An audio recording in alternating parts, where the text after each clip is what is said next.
you know, mixed environments where it's multiracial and stuff. And I just love it when the white girls sing the 8-figure with a big. They love that line. They love it. They love it. I feel like you probably didn't intend to do that, but to me, that's one of those things that fights racism. That breaks down racial, you know, separation and stuff. Because to be able to say it and express it, whether it's true or not, you saying these words that it sounds like music. It's like, you know, it sounds like you shouldn't be saying that, but what you're really saying is, I love interracial relationships. Do you like interracial relationships? I am from the Bay. Does that answer that? Yeah, so let people know what they can find in the Bay Area. Because I know there's a lot of Filipinos out there, and I'm half Filipino. So when I leave out the Bay, from the Bay, as a youngster moving around, you would see a girl, she kind of fair skin, lighter skin, and she got a little hair, and whatever, curly, straight hair, whatever. And you're like, hey, what you mixed with? And they would get offended. They'd be like, I'm black. And I'm like, no, you definitely mixed with something. And they would get mad. But in the Bay, you could meet a girl before you can say her name, be like, hey, what you mixed with? And she'd probably tell you that her mama's this, her daddy's that. And mixed heritage women have always been my favorite. Like, I don't think I've ever fallen in love with a woman that wasn't mixed. Really? And the Bay did that to me. Really? Because it's something you get, I feel that way about life too. Like biracial babies are.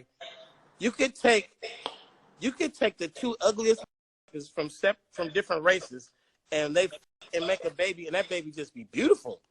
It happens all the time. You laughing, but it's true, bruh. You be like, I know y'all didn't make that little pretty baby, and you can see the features in it though. You like, but y'all did. I see it. True story.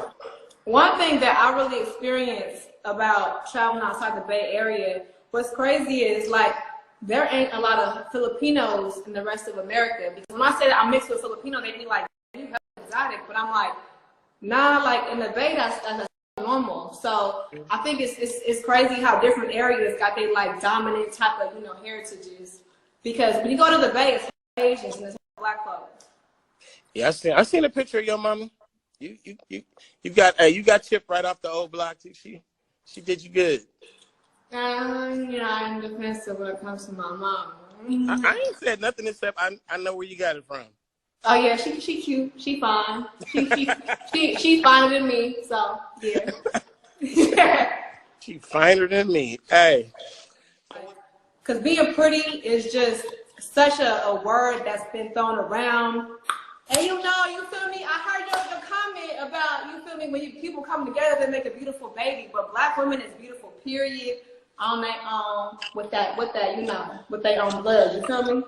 No doubt about it. And I have, in all of my mixed adventures, I have had wonderful relationships with beautiful black women and other women of you know, one race. But I like the mix, man. It's just my thing. It's just something the Bay did to me. And I you know, I like the mix though, when it's authentic. You know what I mean? I don't like no wannabes. I don't want nobody trying to pretend to be nothing else. Like if you a black girl with a white mama and you was raised in a white neighborhood and you identify with white, you might be light skinned, but you're a white girl to me.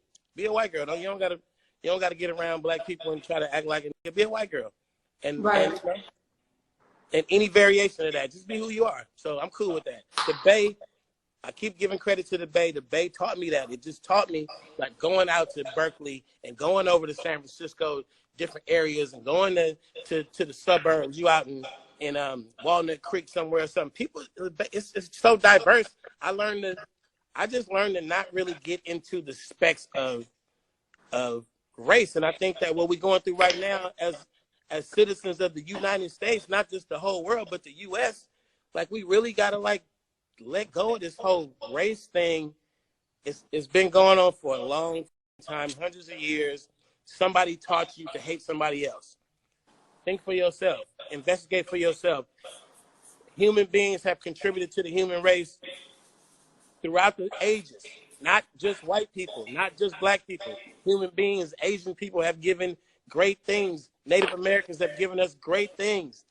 People from everywhere, people from India have given us great things that like science, math, everybody contributed. Africans, everybody contributed. So I think that at some point we gotta like, you as the person who's been programmed the wrong way, somebody taught you to hate something. I'm not saying you, but I'm saying the person who's been taught to hate. You didn't hate on your own. You got taught that. Like, you got to just let it go, bro. Let the hate go, and then we'll get to all this other stuff about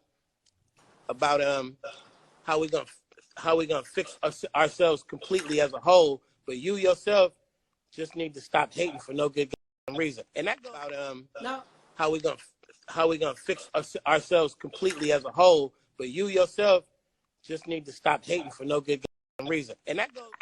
No, I hear you, and I feel like unity, colorism, and racism is real. So as a unit, because like I know I'm mixed, but at this time, you feel me? Like black is something that I'm standing for because of what's going on. So we need to stay together as a unit and just like acknowledge the beauty of blackness, the beauty of unity, and the beauty and the beauty of sticking together. Unity.